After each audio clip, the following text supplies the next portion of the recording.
полях Ковылкинского района уже на завершающем этапе строительства краса и гордость агрохолдинга «Мордовский бекон» – крупнейший в Поволжье племенной центр. После выхода на полную мощность здесь будут производить 12 тысяч тонн свинины в год. Еще один большой плюс нового комплекса – больше не надо покупать породистых свиней из-за границы.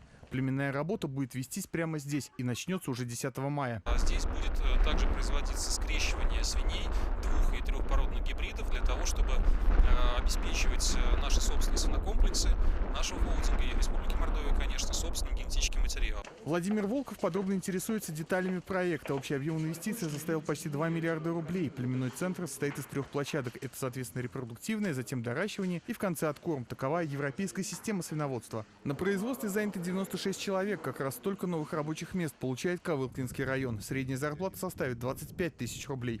Это будет готово. Вот первый корпус сейчас в левой половине ждет монтаж оборудования, станки содержания. В правой половине монтаж электрики ведется.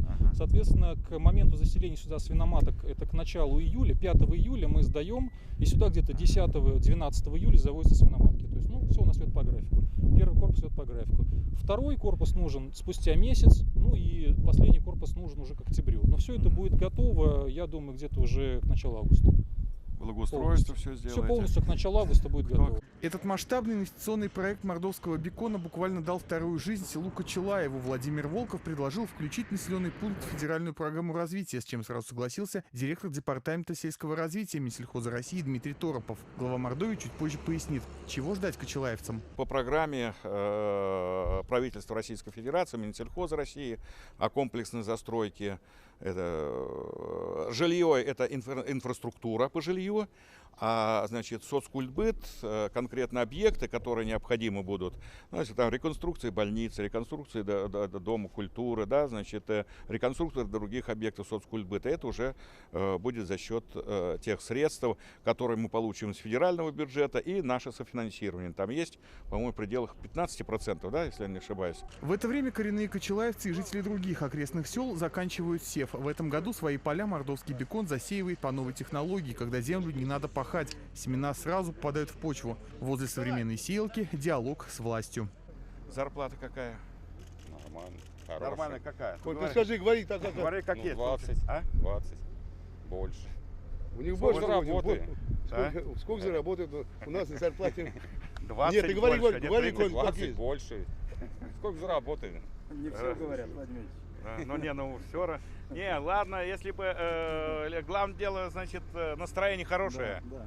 Настроение хорошее, это значит... Проверенный кадр уже. Это кадр уже проверенный, с этими хоть куда. Все, вроде у всех настроение хорошее, да? Конечно. Нормально работа.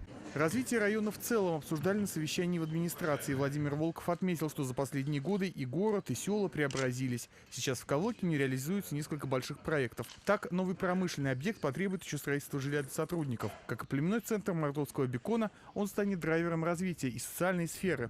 В ближайших планах создание еще одного свинокомплекса, снова мордовский бекон, а также крупного предприятия по переработке зерна. С вводом этих объектов практически с трудовыми ресурсами, то есть с трудоустройством в Ковылкинском районе будет решено. Это один из районов будет, где будет решено полностью с рабочими местами. Притом мы понимаем, что получим мы это современные рабочие места. И будем уже, соответственно, и мы и сейчас этим делом занимаемся, заниматься, значит, чтобы этим людям, которые будут работать, соответствующие условия для жилья. Жилья нам в пределах 1000 квартир нужно построить в течение 2 лет. Возвращаясь к селу Кочелаеву, стоит отметить, что реализация больших социальных планов намечена на ближайшие 1,5-2 года. Из Ковылкина Владимир Волков отправился в Краснослободский район, где ознакомился с ходом весенних полевых работ в агропромышленном объединении «Мокша». Евгений Симкин, Павел Толобаев. Наши новости. Ковылкинский район. На вопросы финансирования перспективных